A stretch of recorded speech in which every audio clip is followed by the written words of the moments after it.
Oh yeah, sexy biscuits. Nice. Long boys blues, 1975. Using girls on the rise. Reviewing games late at night and sometimes friends. But Long boys blues, 1975.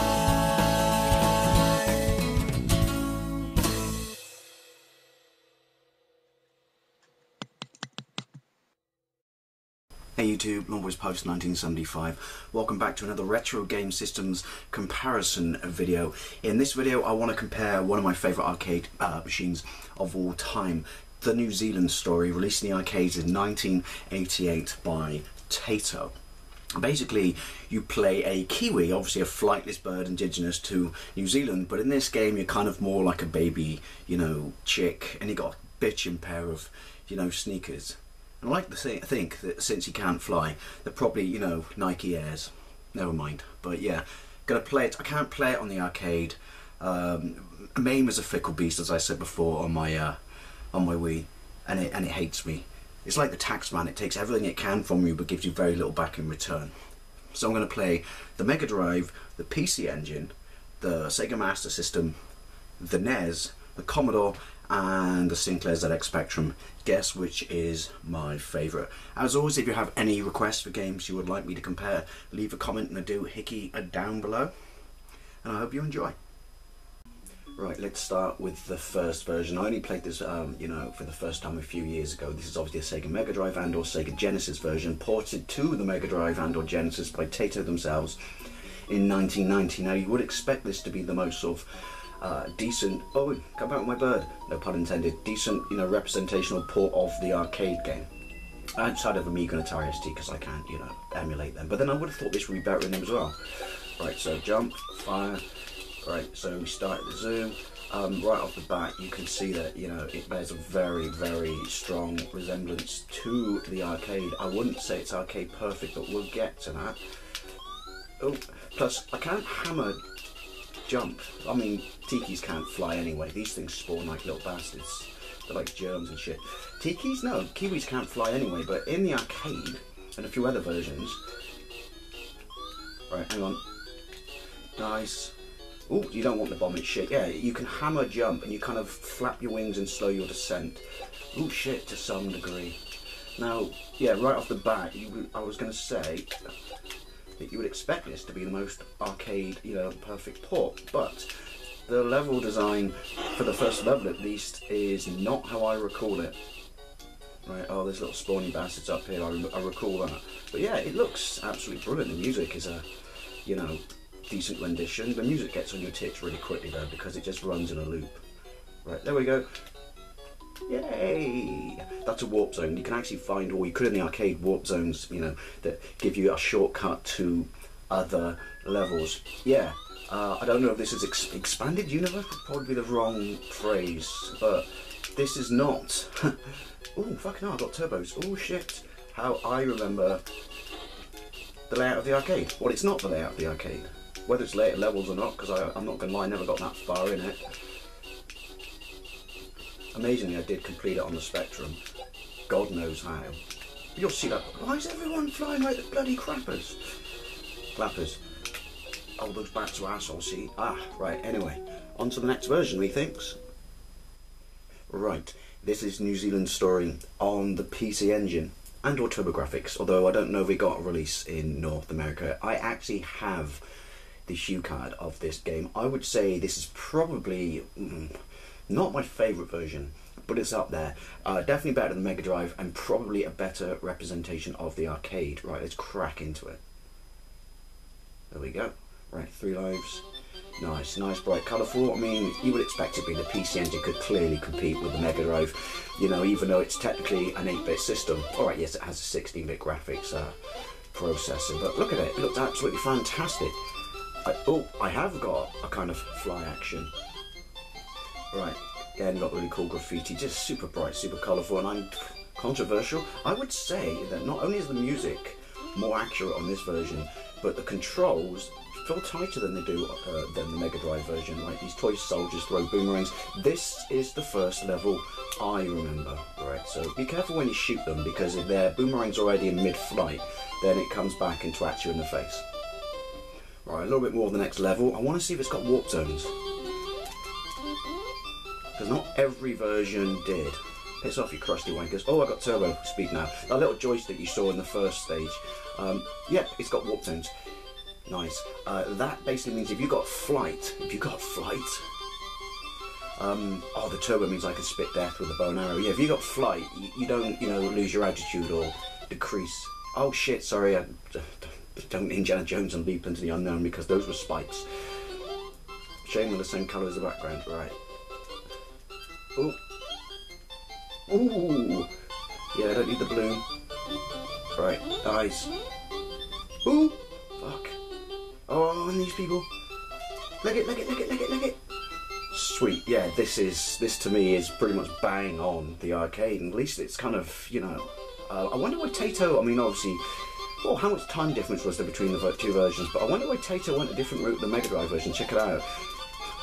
Fuck it, this Kiwi's packing Star Trek. Anyway, on to the next version. Okay, so now we're on to the Sega Master System. This is quite a late entry into its, life cycle, 1992. So it was already competing against, the Megadrive at this point. It was licensed by Sega, off Taito, but released by Tech Magic. Now, I've never played this version, but let's get into it. Right. Oh, shit. That was a demo, I think. Right, well, right off the bat, it looks, just a thing. Obviously, this is probably going to have the weakest sound, because the Western Master System wasn't famed for its sound chip. Right, so that's jump, that's fire. I don't know if this is an Everdrive thing or, emulation thing or something, but Jesus Christ, I ain't a Tiki, I'm a bloody Roadrunner. Haven't got fly. Oh, can you fly, Tiki boy? Yep.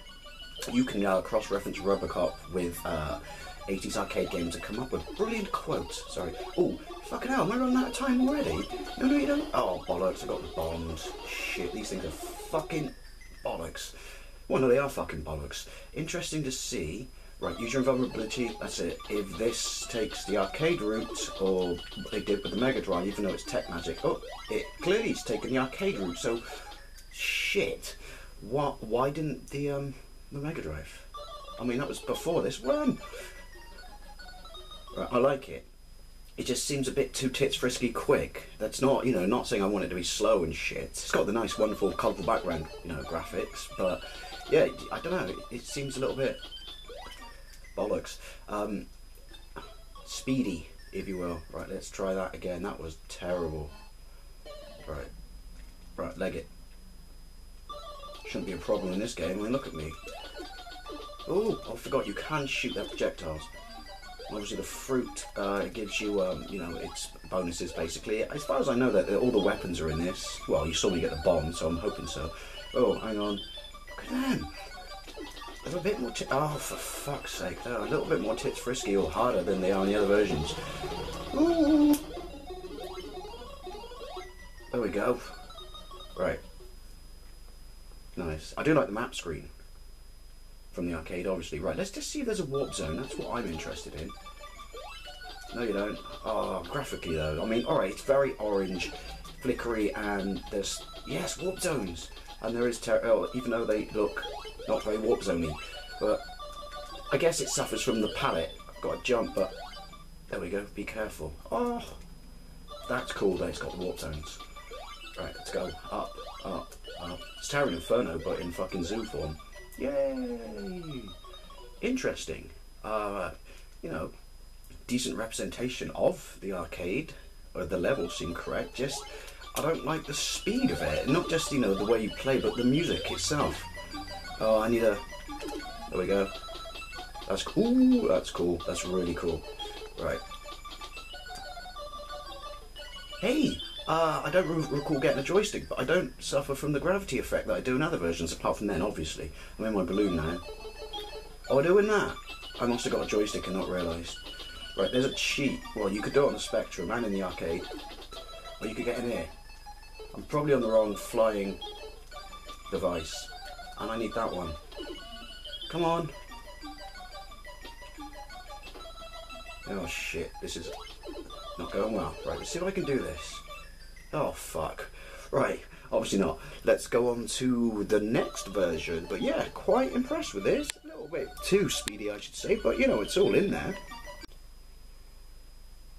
So this is New Zealand Story on the NES, released by Ocean, obviously licensed by Nintendo in 1991. So it's perfectly in between the Megadrive and or Genesis, you know, the PC Engine version and the Sega Master System version. But obviously Ocean did the ports to, you know, all the home UK ones: Spectrum, Commodore, Atari ST, Amiga. So it is pretty bang on, you know, the money, because I have played it before. But yeah, so this should be a pretty decent representation. Right, let's get into it. Sorry, windy box.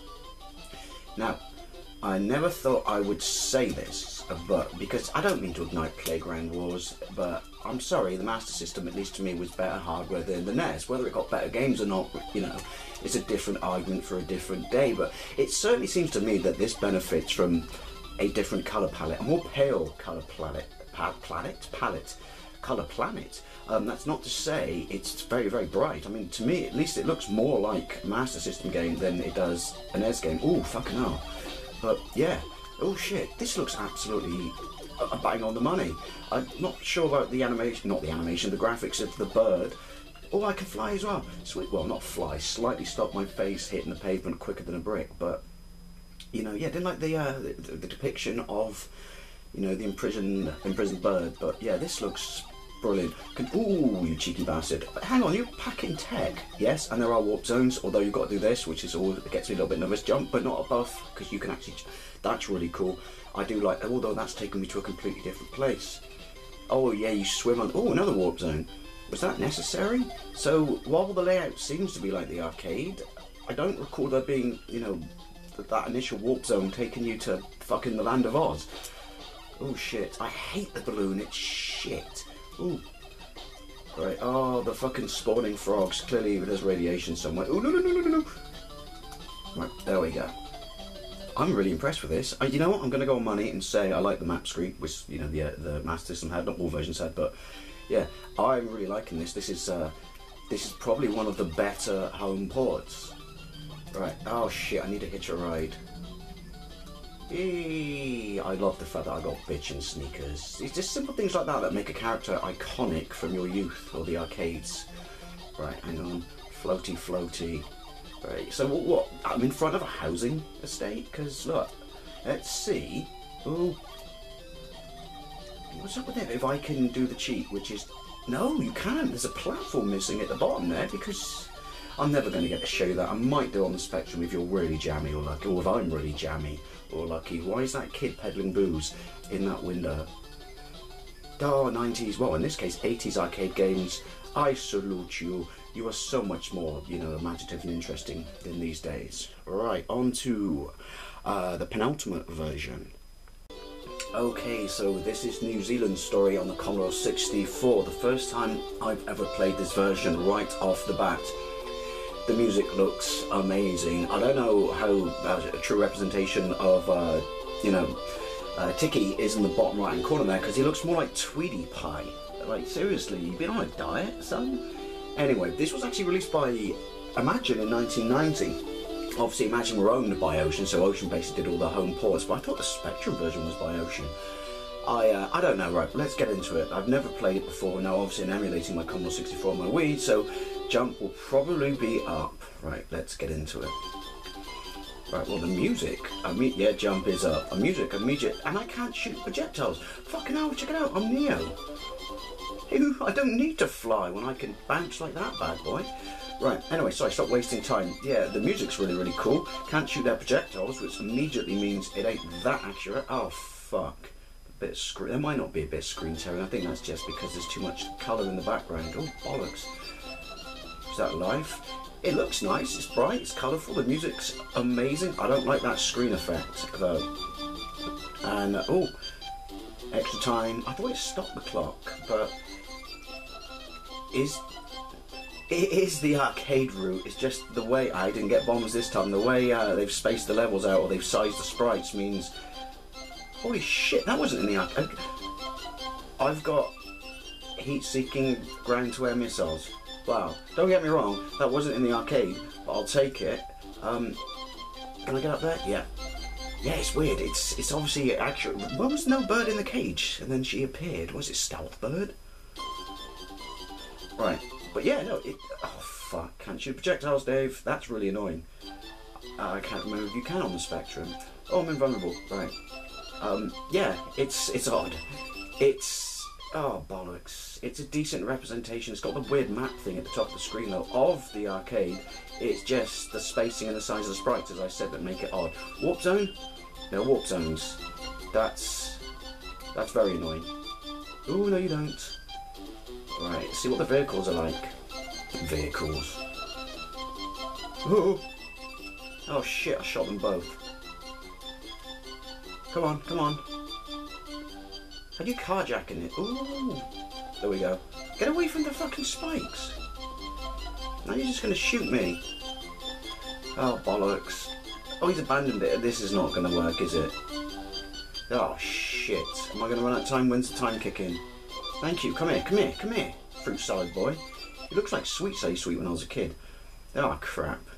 Controls are quite tight, you know, don't get me wrong. It's just... it's the spacing. It feels weird. Ooh. Right, come on, come on, come on. No, you don't. No, you don't. Don't boomerang me. Right. Interesting is what I'm going to say. Interesting. Get off. There we go. Ooh, shit. Right. Scrolling I don't like. Hey. Right. On to the final version. Hands down my favourite version. I think you can guess what it's going to be. Okay, so this is the New Zealand story on the Sinclair ZX Spectrum. It is my favourite port. Yes, it probably suffers more so than most other versions is running on the most limited hardware. But at the same time, this was the only way I got to play, you know, one of my favourite arcade machines back in the day before I had other systems. And, you know, graphically, monochromic or not, it bears a stronger resemblance to the arcade, more so than a Commodore 64 version. Sorry, Commodore 64 fans. Just saying right now, because it says music on at the bottom, you toggle that with them. I can't go with my keys of champions. Right, so keys. Right, we'll have to go with space, aren't we? Oh, I hate doing space as far. Q up, A down. Oh, hang on, you're supposed to be left first. P right, O left. Right, press fire to play. Oh, and it's a multi-loader. Right, let's get into this. Now, what's interesting is on the loading screen, which I didn't show you, it said 1990 by Ocean, but the Commodore version was by Imagine, which is, you know, the sister label they bought up, but the one they used to, you know, do their arcade conversion. So I don't know what's going on there. Right. We've got music. It's the 128K version. It's very sluggish. I can shoot the projectiles though. I don't know if I loaded it in the right order. Obviously it's not going to look like the arcade because we can't have background graphics, but I would certainly say that the sprites themselves look... oh shit, look at the time limit. Definitely like the arcade. Right, Christ. Oh, not the bomb. Oh, bollocks. Oi! Ooh, fuck nuggets. It's good to see it's consistently hard against or across all versions, I should say. Now, yes, you're looking at it and you're thinking it's slow, it's sluggish. I think this is, well, mainly because I played it back in the day and I absolutely loved it. I think it's the scrolling that lets it down because the movement and controls are quite tight. The graphics are really, really, really nice. Oh, boomerangs! Shouldn't I fall down a little bit lower there? But this looks like New Zealand story to me. Yeah, right, you could argue that even with the dodgy scrolling, the Commodore version is a better graphic port, but at least I look, you know, like Tiki the Kiwi in not some weird, oh, bollocks. I don't know, gym freak who's obsessed with losing weight. Are there... no, warp zones. Warp zones denied. That annoys me. I guess we can forgive it because it's the Spectrum, but yeah, and the music's really going to start getting on your tits. Christ alive, look how many arrows I shot. It seems to me, at least, to have a more Amstrad scrolling than, you know, other versions. Oh, look, I don't know how I missed your bombs then, but I did. Yeah. Oh, shit, I don't want to get off my wagon, because, oh no, I got confused between the first level and the second level. That's how I find you. Yay! Alright, chill, love. This doesn't mean we're engaged or anything. Right. Jump, jump, jump. I need to carjack someone. Never carjack someone. There we go, I'll carjack you. Got to be careful when you carjack them because they can shoot you in the face. Let's see if I can pull off that little cheat that I can never do. It's not a cheat, it's a shortcut, which is all great arcade games. You know, it's not up there with Mario, but you know, they had back in the day, which is ways to kind of circumvent, you know, the level. Right, it's down here, it's down here, it's down here. You could do it in the arcade. There we go. Oh, no, hang on, you can do it. Look at that. Nice. Anyway, I'm going to call it quits there. This is hands down my favourite version. You're probably thinking why when you look at it. It's the whale level. This is unbelievably difficult on this stage, but on this system, I should say. But yeah, I just have fond memories because, you know, I got to play this before I got to play any other home version, because obviously it wasn't out on the Megadrive when I first had it, and I still had a Spectrum then, and obviously the Master System version wasn't out then either. But look, it's accurate. I can swim. I can't believe I'm going to say this, I can spit. Nice. It's a decent port. All the sprites are there, but yeah. Anyway, this was my retro game comparison number 6. The New Zealand story, one of my favourite arcade machines of all time. This may be my favourite version. Oh god, I got torpedoed. Das Boot. But there's no denying that probably the strongest home port, obviously I can't play the Amiga and the Atari ST version, is the PC Engine version. Anyway, let me know what you think of all the versions you played or experienced back in the day. Anyway, thank you very much for watching, and I'll see you later.